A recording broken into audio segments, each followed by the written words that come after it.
Assalamualaikum warahmatullahi wabarakatuh. Apa kabar anak-anak hebat semuanya?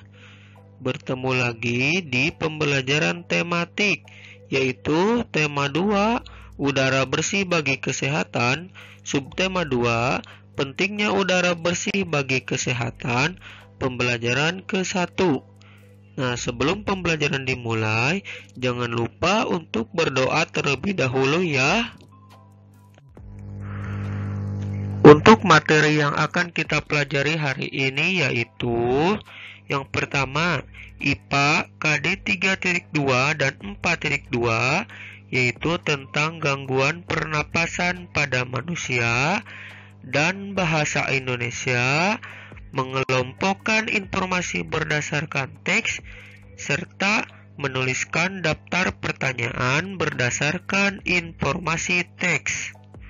Nah, anak-anak hebat, simak videonya baik-baik ya. Yang pertama yaitu mengenai gangguan pernapasan.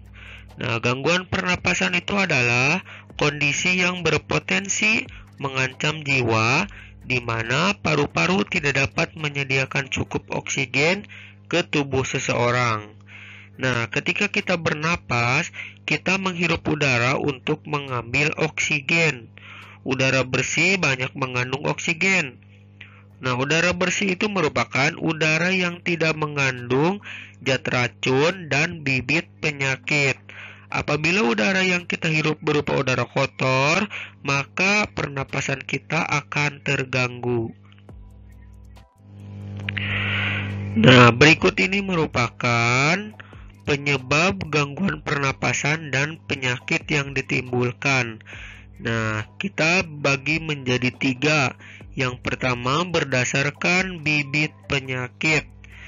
Nah, penyakit yang ditimbulkan berdasarkan penyebab gangguan pernapasan bibit penyakit yang pertama adalah flu.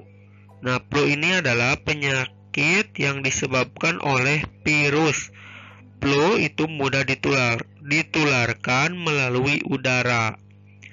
Yang kedua, ada penyakit tuberkulosis atau TB.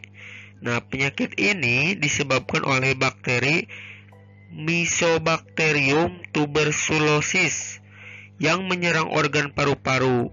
Nah, TB ini mudah ditularkan melalui udara. Yang ketiga, ada flu burung. Nah, penyakit ini disebabkan oleh H5N1.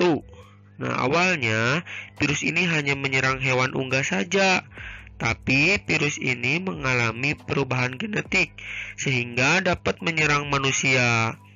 Nah, penyakit ini berbahaya karena dapat mengakibatkan kematian. Kemudian, yang keempat ada bronkitis. Nah, penyakit ini dapat disebabkan oleh virus yang mengakibatkan peradangan pada bronkus. Nah, yang kelima ada pneumonia. Nah, penyakit radang paru-paru yang disebabkan bakteri Diplococcus pneumoniae. Nah, kemudian yang kelima ada asma. Nah, gangguan pernapasan yang disebabkan oleh penyempitan saluran pernapasan. Nah, yang selanjutnya ada berdasarkan pencemaran udara. Yang pertama di sini ada asma.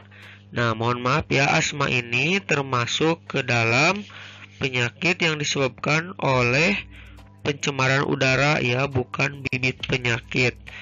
Nah, asma ini yaitu gangguan pernapasan yang disebabkan oleh penyempitan saluran pernapasan. Yang kedua ada emfisema. Nah, emfisema ini adalah gangguan pernapasan karena kerusakan alveolus. Dan yang ketiga, ada kanker paru-paru. Nah, pertumbuhan sel kanker yang tidak terkendali dalam jaringan paru-paru. Yang terakhir yaitu penyebab gangguan pernapasan berdasarkan fisik. Nah, kelainan organ pernapasan yang terjadi sejak lahir sehingga memerlukan bantuan alat pernapasan. Jadi, fisik ini memang ditimbulkan karena kelainan organ pernapasan yang terjadi sejak lahir. Nah, untuk selanjutnya kita akan beralih ke bahasa Indonesia, yaitu mengelompokkan informasi berdasarkan teks. Nah, informasi itu adalah penjelasan dan pemberitahuan mengenai suatu hal. Nah, sebuah teks itu mengandung beragam informasi. Informasi yang terdapat dalam buku itu dapat diuraikan secara lebih detail ke dalam beberapa jenis informasi yang akan ditanyakan. Nah, berikut ini adalah kata tanya beserta informasi yang ingin kita ketahui. Nah, kita bisa menggunakan kalimat tanya ini untuk mencari informasi berdasarkan teks. Yang pertama yaitu apa. Apa ini menunjukkan penjelasan mengenai suatu hal atau benda.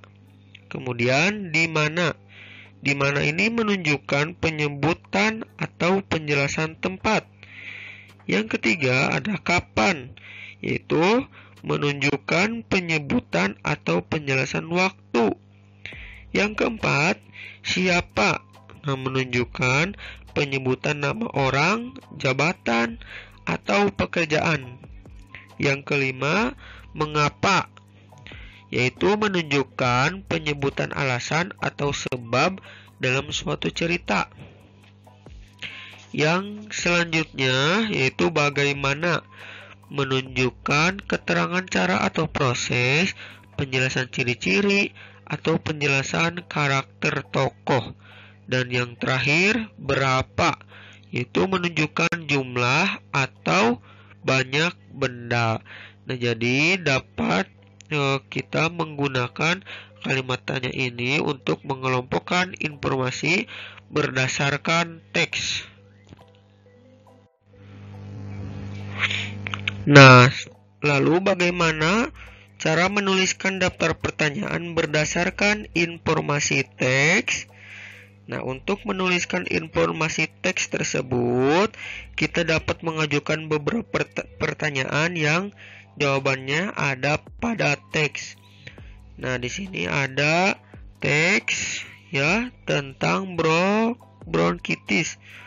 Nah, bisa dibaca di buku halaman 106.